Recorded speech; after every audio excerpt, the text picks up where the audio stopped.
Hello students, BA second year, विषय समाजशास्त्र।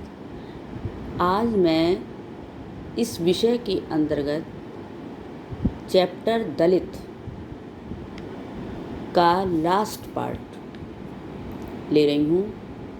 इससे पूर्व मैंने दलित के बारे में बताया था कि दलित वर्ग क्या है, किसे कहते हैं,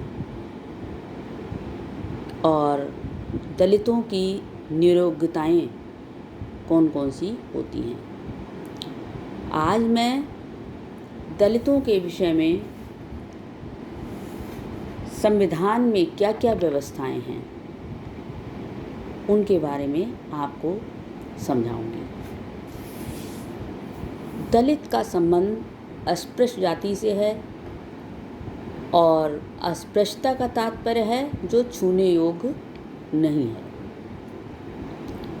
अस्पृश्यता के अंतर्गत वे जाति समूह आते हैं जिनके छूने से अन्य व्यक्ति अपवित्र हो जाएं और जिन्हें पुनः पवित्र करने के लिए कुछ विशेष संस्कार करने पड़े।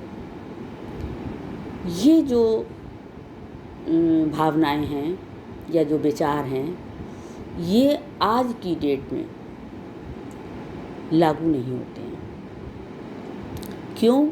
क्योंकि स्वतंत्रता के पश्चात अस्पृश्यता से संबंधित भी एक कानून बन चुका है, जिसके अंतर्गत यदि कोई व्यक्ति किसी के प्रति अस्पृश्यता की भावना रखता है तो उसको दंड देने का कानून में प्रावधान है। अब बात आती है कि अनुसूचित जातियों का कल्याण के लिए संविधान में क्या क्या व्यवस्थाएं की गई हैं। सबसे पहला नंबर है संवैधानिक प्रावधान। संवैधानिक प्रावधान में कुछ अनुच्छेद ऐसे दिए गए हैं जिनमें अनुसूचित जातियों, जनजातियों, दलितों से संबंधित कानून बनाए गए हैं। संविधान में ये कानून इसलिए बनाए गए हैं ताकि इन जातियों का कल्याण हो सके, इन जातियों को भी समाज की मुख्य धारा से जोड़ने का अवसर प्राप्त हो सके। संविधान के अनुच्छेद 15(1) में कहा गया है कि राज्य किसी नागरिक के विरुद्ध केवल धर्म, मूलवंश, जाति, लिंग, जन्मस्थान या इनमें से किसी एक के आधार पर कोई विभेद नहीं करेगा। जैसे प्राचीन समय में क्या होता था कि कुओं पर, तालाबों पर, घाटों पर अनुसूचित जनजाति जातियों को, दलितों को जाने का प्रावधान नहीं था। लोग पसंद नहीं करते थे या लोग जो हैं उन लोगों के लिए मना किया करते थे और इस तरीके से अत्याचार किया करते थे। तो इन्हीं सब चीज़ों को ध्यान में रखते हुए ये अनुच्छेद 15(1) बनाया गया। दूसरा है अनुच्छेद 17। इसमें अस्पृश्यता का अंत कर उसका किसी भी रूप में प्रचलन निषिद्ध कर दिया गया है। तीसरा अनुच्छेद 19 के आधार पर अस्पृश्यों की व्यावसायिक नियोग्यताओं को समाप्त किया जा चुका है।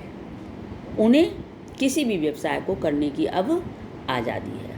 पहले ऐसा नहीं था। पहले क्या था कि इन लोगों के कुछ मुख्य व्यवसाय हुआ करते थे जो सफाई से संबंधित हुआ करते थे, वही ये लोग किया करते थे, कर सकते थे और कोई व्यवसाय नहीं कर सकते थे। लेकिन अब ऐसा नहीं है।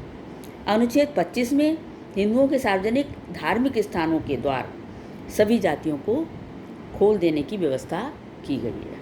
इसी तरीके से अनुच्छेद 29 में राज्य द्वारा पूर्ण अथवा आंशिक सहायता प्राप्त किसी भी शिक्षण संस्था में किसी नागरिक को धर्म, जाति, वंश, भाषा के आधार पर प्रवेश से नहीं रोका जा सकता है।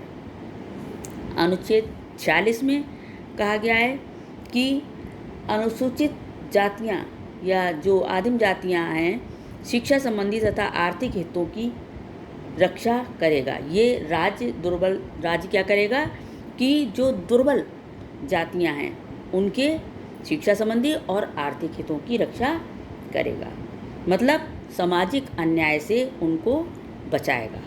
और अनुच्छेद 330 और 332 और 334 के अनुसार अनुसूचित जातियों और आदिम जातियों के लिए संविधान लागू होने के 20 वर्ष तक लोकसभा, विधानसभा, ग्राम पंचायत और स्थानीय निकायों में स्थान सुरक्षित रहेंगे। बाद में ये अवधि 10-10 वर्ष के लिए बढ़ा दी जाएगी।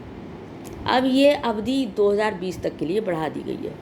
अनुच्छेद 335 में कहा गया है कि संघ या राज्य के कार्यों से संबंधित सेवाओं एवं पदों के लिए नियुक्तियां करने में अनुसूचित जातियों तथा आदिम जातियों के हितों का ध्यान रखा जाएगा।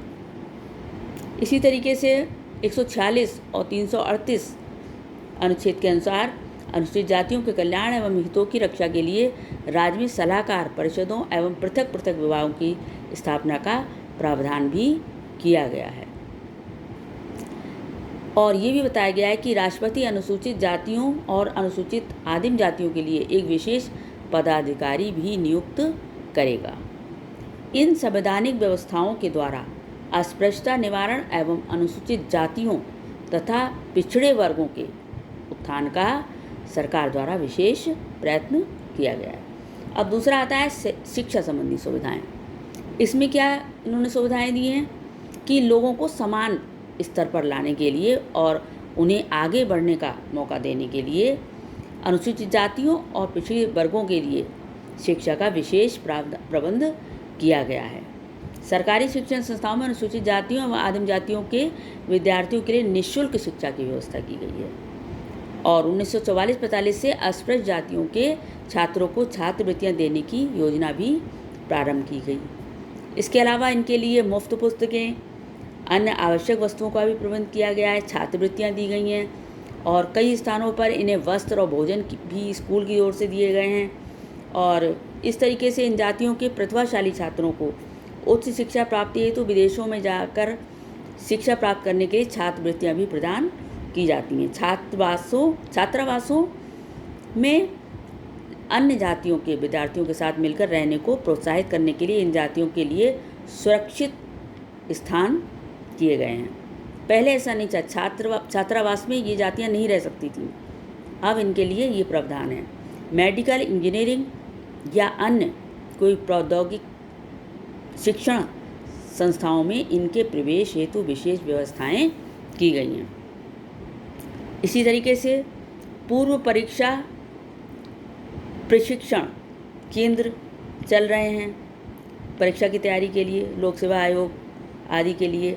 इन जातियों के छात्रों की शिक्षा पर सरकार शुरू से काफ़ी धनराशि खर्च कर रही है। इन सब सुविधाओं के उपलब्ध होने से अनुसूचित जातियों और पिछड़े वर्गों में शिक्षा का काफ़ी प्रसार हुआ है।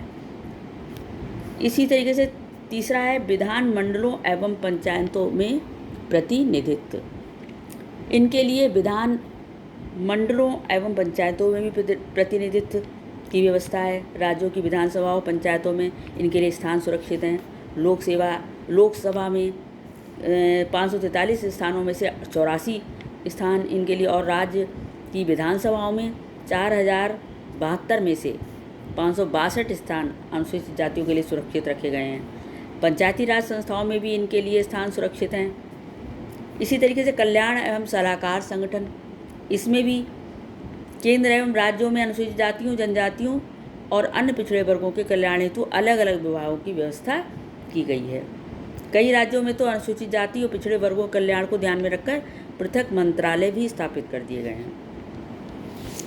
इस तरीके से वर्तमान में अनेक ऐच्छिक संगठन भी अनुसूचित जातियों व अन्य पिछड़े वर्गों के कल्याण कार्यों में अपने आप को लगाए हुए हैं। और सरकारी नौकरियों में भी प्रतिनिधित्व है इनका।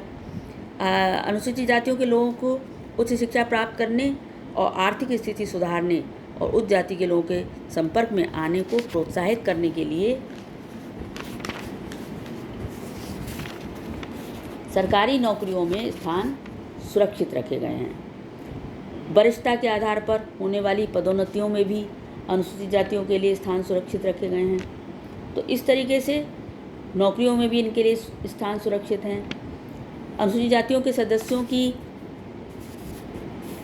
आयु सीमा में भी छूट दी गई है, योग्यता के मानदंड में भी विशेष छूट है, और इस तरीके से सरकार द्वारा समय समय पर अध्ययन दलों की नियुक्ति भी की जाती है, ये पता लगाया ताकि ये पता लगाया सके कि अनुसूचित जातियों की कितनी प्रगति हुई है।